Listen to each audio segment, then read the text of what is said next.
Hello दोस्तों, स्वागत है आप सभी का हमारे YouTube channel M R world point में। आपके लिए आज उत्तर प्रदेश पुलिस कांस्टेबल भर्ती परीक्षा के लिए आपके लेके आए हैं सामान्य ज्ञान का प्रैक्टिस सेट नंबर 11, जिसमें कि 38 क्वेश्चन हैं। और इससे पहले के 10 प्रैक्टिस सेट आपके चैनल पर डाल चुके हैं। यदि आपने अभी तक वो नहीं देखे हैं तो देख लीजिए और अपनी तैयारी को और भी मजबूत कर लीजिए। आगे बढ़ने से पहले यदि आपने अभी तक हमारे चैनल को सब्सक्राइब नहीं किया है तो सब्सक्राइब कर लीजिए, जिससे कि आने वाली वीडियो की सूचना आपको मिलती रहे। चलिए बिना किसी देरी के शुरू करते हैं प्रैक्टिस सेट नंबर 11। पहला क्वेश्चन दिया हुआ है, गोलमेज सम्मेलन कहाँ आयोजित किए गए थे? गोलमेज सम्मेलन कहाँ आयोजित किए गए थे? ऑप्शन है शिमला, नैनीताल, कलकत्ता या फिर लंदन। तो इसका सही आंसर हो जाएगा option number D, London. London में 1930 से लेकर 1932 तक 3 गोलमेज सम्मेलन आयोजित किए गए थे, जिसके तीनों सम्मेलन में भाग लेने वाले कौन थे? B R Ambedkar. जबकि सिर्फ दूसरे सम्मेलन में भाग लिया था महात्मा गांधी जी ने। आपसे दोनों क्वेश्चन पूछे जाते हैं कि तीनों सम्मेलन में भाग लेने वाले कौन व्यक्ति थे, तो बी आर अम्बेडकर थे। और गांधी जी ने किस सम्मेलन में भाग लिया था? तो दूसरे सम्मेलन में गांधी जी ने भाग लिया था। बढ़ते हैं अगले क्वेश्चन की तरफ। अगला क्वेश्चन है, निम्न में लाल, पाल एवं बाल से किसका संबंध नहीं है? ऑप्शन है लाला लाजपत राय, बिपिन चंद्र पाल, बाल गंगाधर तिलक या फिर गोपाल कृष्ण गोखले। तो इसका सही आंसर हो जाएगा option number D, Gopal Krishna Gokhale. बाकी तीनों का संबंध लाल पाल से है, जबकि इनका संबंध लाल पाल से नहीं है। गोपाल कृष्ण गोखले को क्या कहा जाता है? इनको गांधी जी का राजनीतिक गुरु कहा जाता है। राजनीतिक गुरु कहा जाता है इनको। बाल गंगाधर तिलक ने कौन सा नारा दिया था? बाल गंगाधर तिलक ने नारा दिया था, स्वराज हमारा जन्मसिद्ध अधिकार है। जन्मसिद्ध अधिकार है। आगे बढ़ते हैं अगले क्वेश्चन की तरफ। यदि इसमें एक ऑप्शन वो देख लें, लाला लाजपत राय, तो इनसे क्या क्वेश्चन पूछा जाता रहता है कि इनकी मृत्यु कैसे हुई थी? तो इनकी मृत्यु जो हुई थी वो साइमन कमीशन का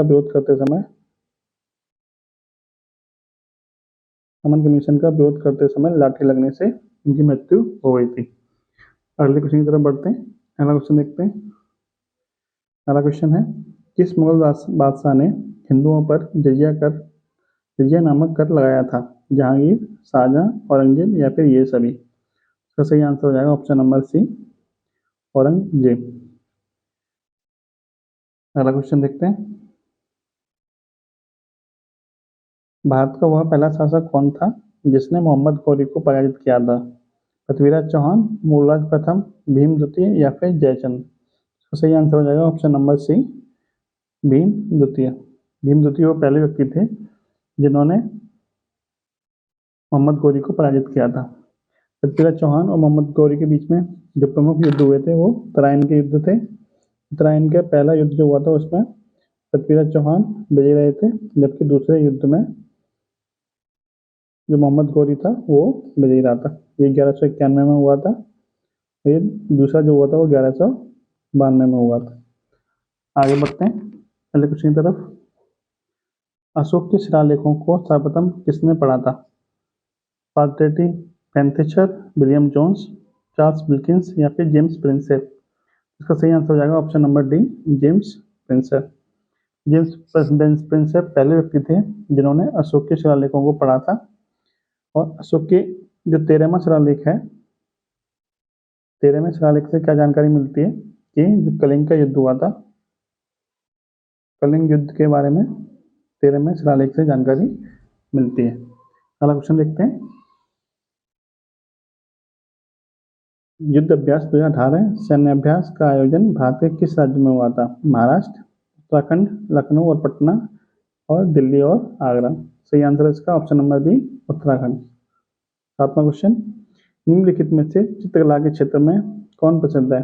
परवीन सुल्ताना, टी एन कृष्णन, राम किंकर और राजा रवि वर्मा। तो आप सभी को पता होगा कि रवि वर्मा की जो पेंटिंग है वो फेमस है। इसका मतलब चित्रकला से कौन संबंधित है? राजा रवि वर्मा। अगला क्वेश्चन, निम्नलिखित में से कौन सा स्थान कशीदाकारी की चिकनकारी शैली के लिए प्रसिद्ध है? हैदराबाद, जयपुर, लखनऊ या फिर भोपाल?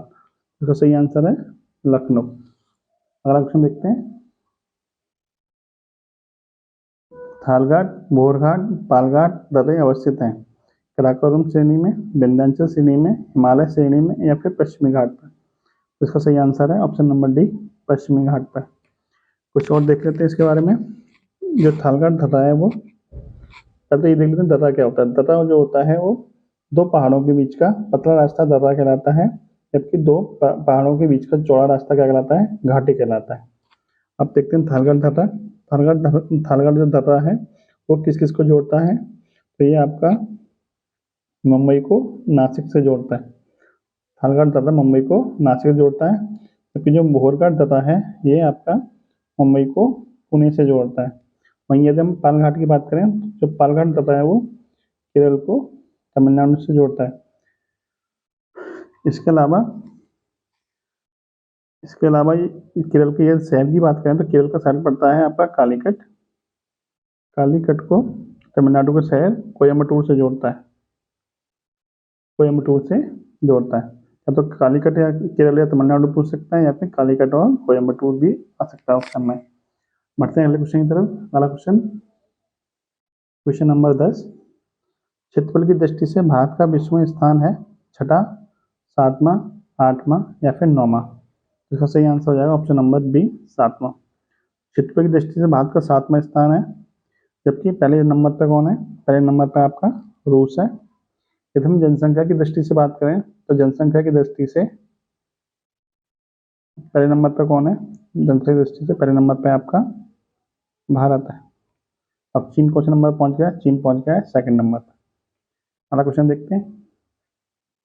निम्नलिखित में से कौन कायांतरित चट्टान है? ग्रेनाइट, सैल, संगमरमर या फिर बेसाल्ट? तो इसका सही आंसर हो जाएगा ऑप्शन नंबर सी, संगमरमर।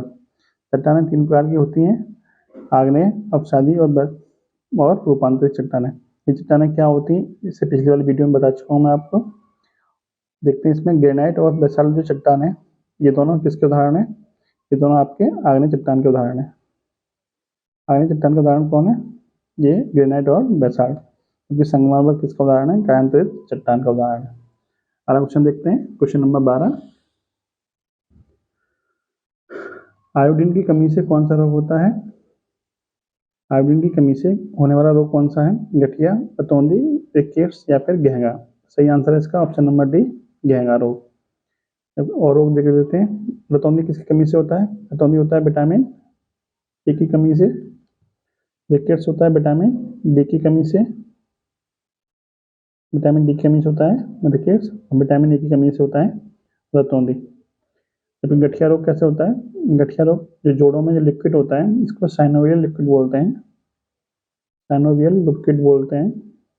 जो द्रव होता है वो जब सूख जाता है तो उसकी वजह से गठिया रोग हो जाता है। अगला क्वेश्चन देखते हैं। सौरमंडल में सबसे बड़ा ग्रह है, तो सौरमंडल का सबसे बड़ा ग्रह कौन सा है? शुक्र, शनि, बृहस्पति या फिर पृथ्वी?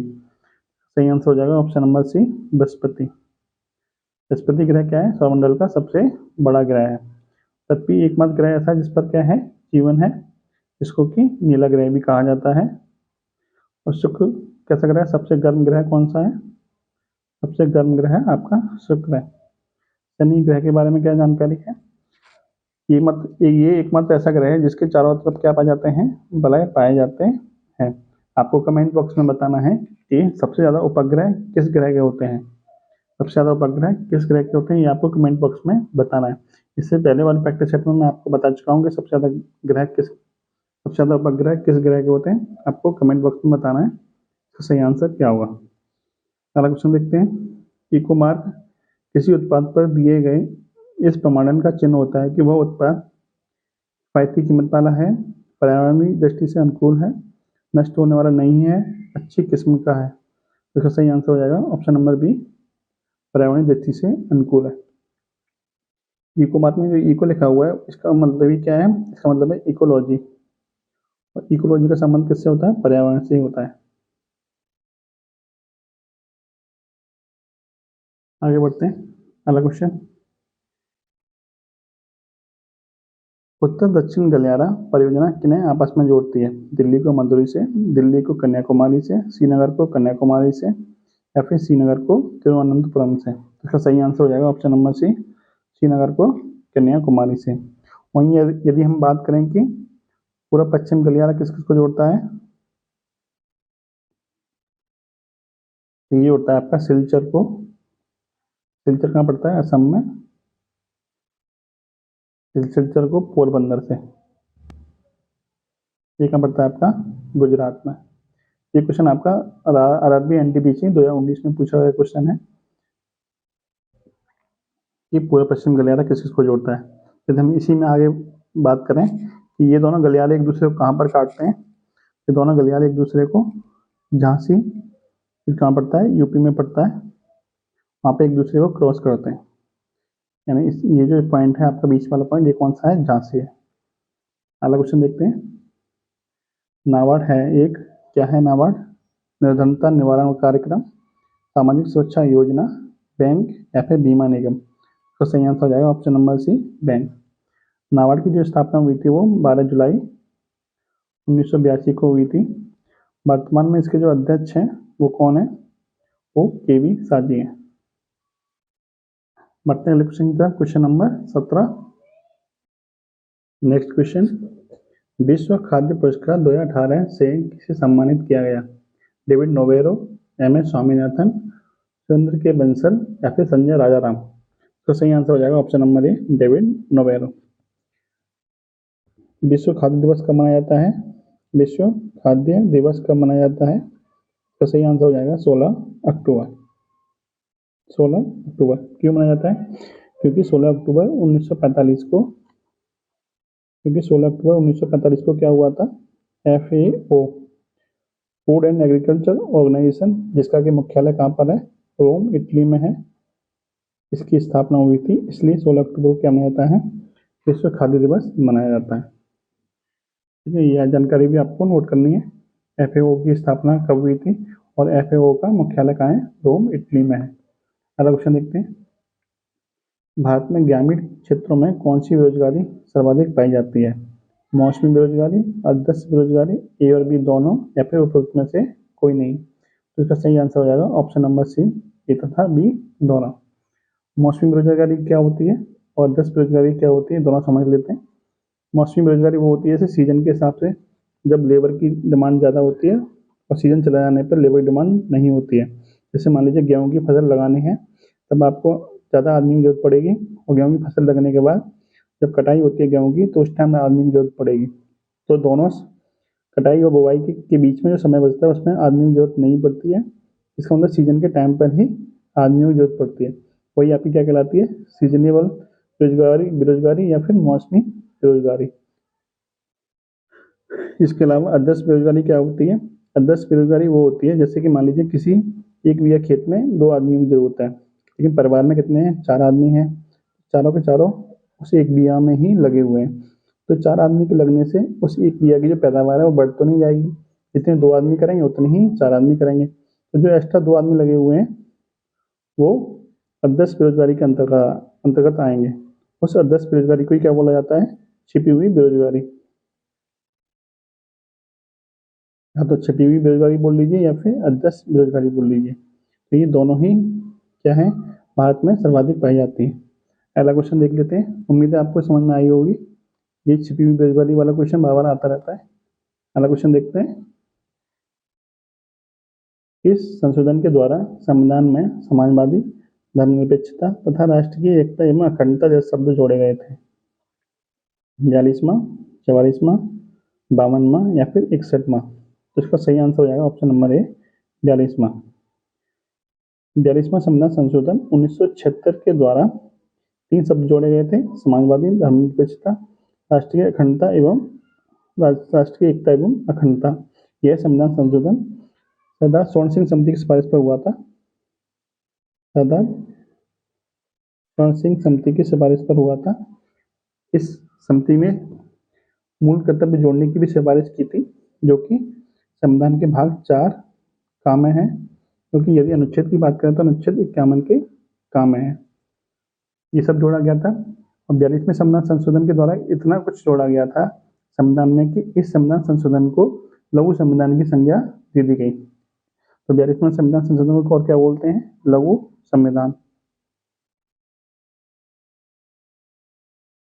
यदि हम 44 की बात करें तो 44वां संविधान संशोधन कब हुआ था? 1978 में हुआ था। और इसके द्वारा क्या मूल परिवर्तन हुआ कि जो आपका संपत्ति का अधिकार था, उसको क्या कर दिया गया? संपत्ति के अधिकार को मूल अधिकार से हटाकर आपका कानूनी अधिकार बना दिया गया। क्योंकि अब पहले अनुच्छेद किस में था? पहले अनुच्छेद 31 में था, अब वर्तमान में किस में पहुंच गया है? 300 के काम में पहुंच गया है। यानी पहले जो संपत्ति अधिकार था 31 में, वो अब 300 के काम में पहुंच गया है। यदि 300 का के भाग की बात करें तो भाग किसमें पड़ता है? भाग 12 में पड़ता है। अगला संविधान संशोधन देखते हैं 52वां। तो 52वां संविधान संशोधन के द्वारा क्या हुआ था? इसके द्वारा क्या होता? 10वीं अनुसूची जोड़ी गई थी, जो कि किससे संबंधित है? दल बदल से संबंधित है। यदि 61वां संविधान संशोधन की बात करें तो 61वां संविधान संशोधन के द्वारा जो आपके वोट डालने की उम्र थी वो 21 से कितनी कर दी गई? 18 कर दी गई। तो ये चारों जो ऑप्शन दे रखे हैं, चारों इंपॉर्टेंट है। इनकी जो जानकारी दे रखी है ये भी आपके लिए एग्जाम के मतलब से इम्पोर्टेंट है। बढ़ते हैं अगले क्वेश्चन की तरफ। Question number 20। राज्य के नीति निर्देशक सिद्धांतों के अनुसार किस आयु तक के बच्चों को निःशुल्क एवं अनिवार्य शिक्षा देने की आशा की जाती है? 14 वर्ष, 16 वर्ष, 8 वर्ष और 12 वर्ष। इसका सही आंसर हो जाएगा ऑप्शन नंबर ए 14 वर्ष। इसमें देख लेते हैं। देखिए, जब राज्य की नीति निर्देशक सिद्धांतों की बात करेंगे तो आर्टिकल 45 के अनुसार ये प्रावधान है। यदि हम मूल अधिकार की बात करेंगे,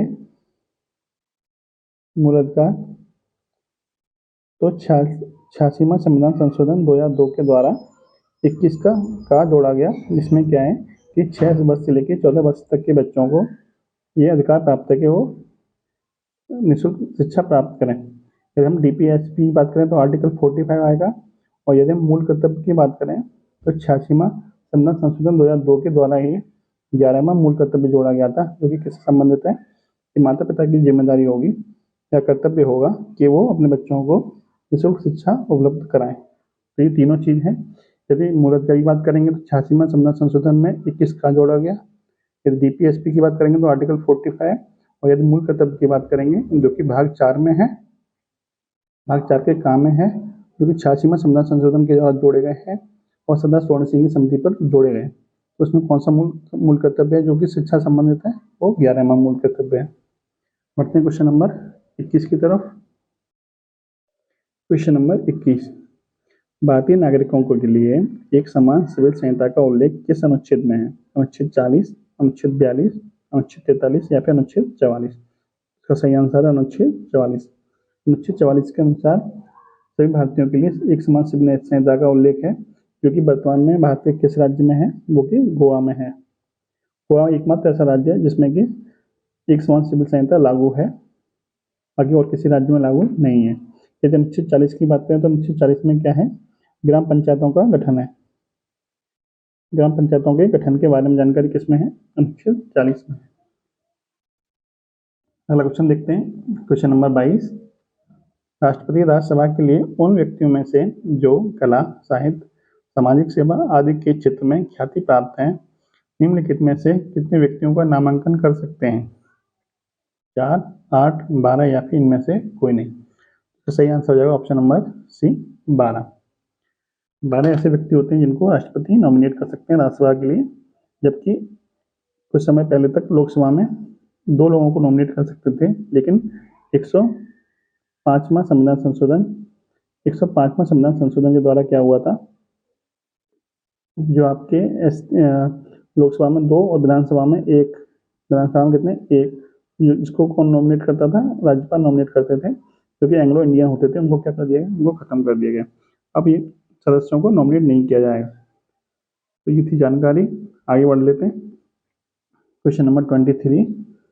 क्लासिक पुस्तक लाइफ डिवाइन का लेखक निम्नलिखित में से कौन है?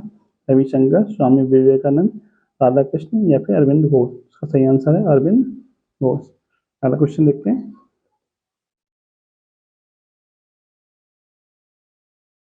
Question number 24। गोबर गैस में मुख्यतः होता है, गोबर गैस में क्या होता है? एथिलीन, एसिटिलीन, मीथेन या फिर कार्बन मोनोऑक्साइड। देखिए जब भी नेचुरल चीज़ों की बात करें जैसे कि गोबर गैस हो गया या फिर धान का खेत हो गया, धान का खेत आपसे बहुत सारे क्वेश्चन पूछे जाते हैं इस संबंध में। धान का खेत हो गया, गोबर गैस हो गया, या फिर जुगाली करते हुए जो पशु होते हैं, जुगाली वाले जो पशु होते हैं उनके झाग निकलते हैं, उसमें कौन सी गैस पाई जाती है, धान के खेत से कौन सी गैस निकलती है, गोबर गैस में कौन सी गैस होती है, गोबर गैस के प्लांट से कौन सी गैस निकलती है, इन सब का आंसर क्या हो जाएगा, मीथेन हो जाएगा। या फिर एक और क्वेश्चन पूछा जाता है कि जो कोयले की खदानें होती हैं, कोयले की खदान, कोयले की खदान से कौन सी गैस निकलती है, वो भी मीथेन निकलती है। मीथेन क्या है, एक प्रकार की ज्वलनशील गैस है और ये केस में गिनती होती है इसकी स्वच्छ ईंधन में गिनती होती है, स्वच्छ ईंधन में गिनती होती है इसकी, ये प्रदूषण नहीं करती है। फिर बात करें एसिटिलीन की तो ये क्या है, ये बात करें एसिटिलीन की, ये क्या है, ये आपके फलों को पकाने के लिए, फलों को कृत्रिम रूप से पकाने के लिए काम आती है, कृत्रिम रूप से पकाने के लिए काम आती है। और यदि बात करें एथिलीन की तो ये फलों को प्राकृतिक रूप से पकाने के लिए काम आती है। ये फलों को प्राकृतिक रूप से पकाना है तो एथिलीन गैस काम आएगी, और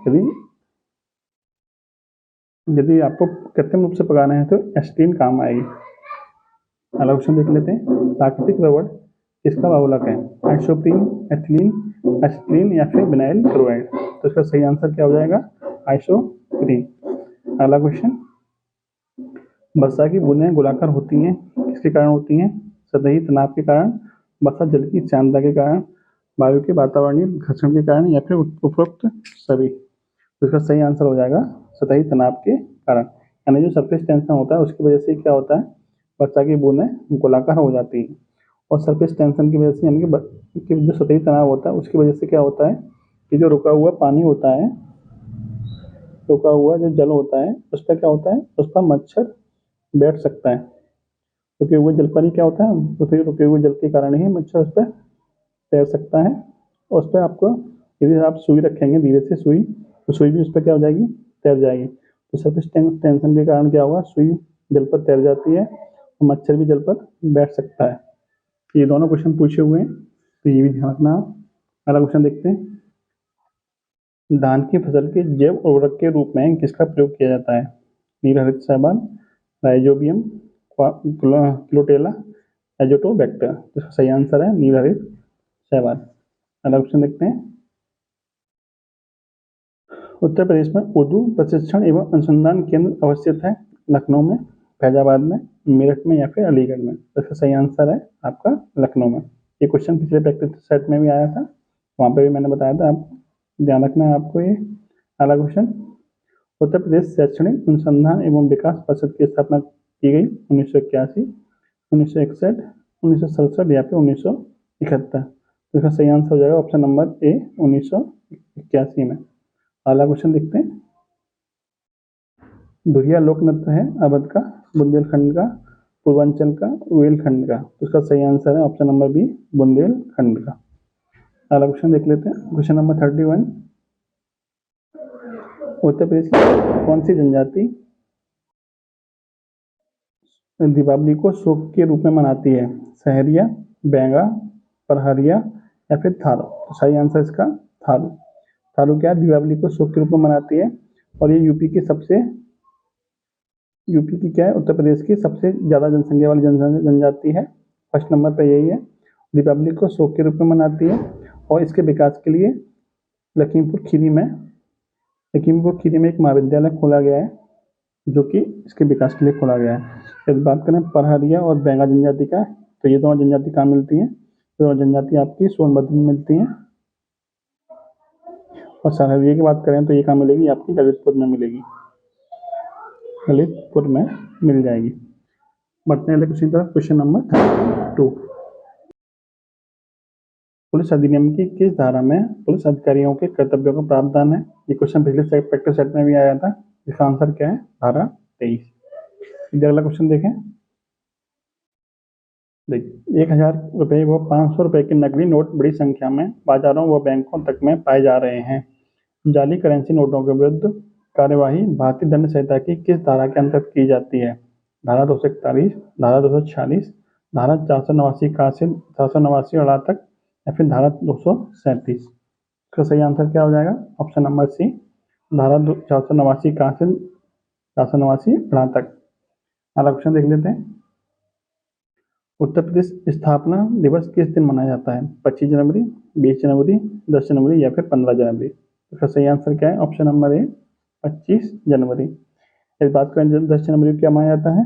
10 जनवरी को मनाया जाता है विश्व हिंदी दिवस। विश्व हिंदी दिवस। 15 जनवरी क्या मनाया जाता है? इसको आर्मी डे या फिर सेना दिवस का मनाया जाता है। 15 जनवरी को मनाया जाता है। अगला क्वेश्चन, वर्ष 2018 राष्ट्रमंडल खेलों का शुभंकर क्या था? बोरोबी, चीता, हेलीकिटी या फिर कंगारू? इसका सही आंसर क्या है? बोरोबी। अगला क्वेश्चन, विश्व का सबसे बड़ा सोलर पार्क कहाँ स्थापित किया गया है? तो इसका सही आंसर क्या हो जाएगा? इसका सही आंसर हो जाएगा मोरक्को। यदि आपसे ये पूछा जाता है कि विश्व का सबसे बड़ा सोलर प्लांट कहाँ पर है, तो प्लांट की बात करेंगे तो वो कहाँ पे? भारत के जोधपुर में। जोधपुर कहाँ पड़ता है? राजस्थान में पड़ता है। यदि प्लांट की बात करेंगे तो प्लांट कहाँ पर है? जोधपुर में। यदि पार्क की बात करेंगे तो पार्क कहाँ पड़ेगा? मोरक्को में। अगला क्वेश्चन देख लेते हैं। विश्व व्यापार संगठन का मुख्यालय कहाँ है? मनीला, न्यूयॉर्क, जिनेवा या फिर ऑस्ट्रेलिया? इसका सही आंसर हो जाएगा जिनेवा। जिनेवा कहाँ पड़ता है? स्विट्जरलैंड में पड़ता है। यदि न्यूयॉर्क के बारे में देखें तो जो यूएनओ है यानी कि संयुक्त राष्ट्र संघ है, उसका मुख्यालय कहाँ पड़ता है? न्यूयॉर्क में। मनीला में किसका मुख्यालय है? तो अंतर्राष्ट्रीय चावल अनुसंधान का केंद्र कहाँ पर है? अंतर्राष्ट्रीय चावल अनुसंधान केंद्र कहाँ पर है? तो मनीला में पड़ता है। मनीला किसकी राजधानी है? मनीला आपकी फिलीपींस की राजधानी है। चलिए लास्ट क्वेश्चन आज का। यदि आपने अभी तक हमारी वीडियो को लाइक नहीं किया तो लाइक कर दीजिए और चैनल को सब्सक्राइब नहीं किया तो सब्सक्राइब कर लीजिए। देखिए अगला क्वेश्चन है, केंद्रीय जूट प्रौद्योगिकी संस्थान कहाँ स्थित है? कोलकाता, नई दिल्ली, वाराणसी या फिर लखनऊ? इसका सही आंसर क्या हो जाएगा? Option number A, Kolkata. Kolkata के बारे में और क्या जानते हैं आप? देखिए जो सर्वाधिक जूट का जो प्रोडक्शन होता है वो इंडिया में वो कहाँ होता है? पश्चिम बंगाल में ही होता है। पश्चिम बंगाल में होता है। सर्वाधिक जूट उत्पादन राज्य कौन सा भारत का? पश्चिम बंगाल है। तो ये थे आपके 38 क्वेश्चन। और अगर आपको ये वीडियो अच्छी लगी हो तो वीडियो को लाइक कर दीजिए और चैनल को सब्सक्राइब कर लीजिए। जय हिंद, जय भारत।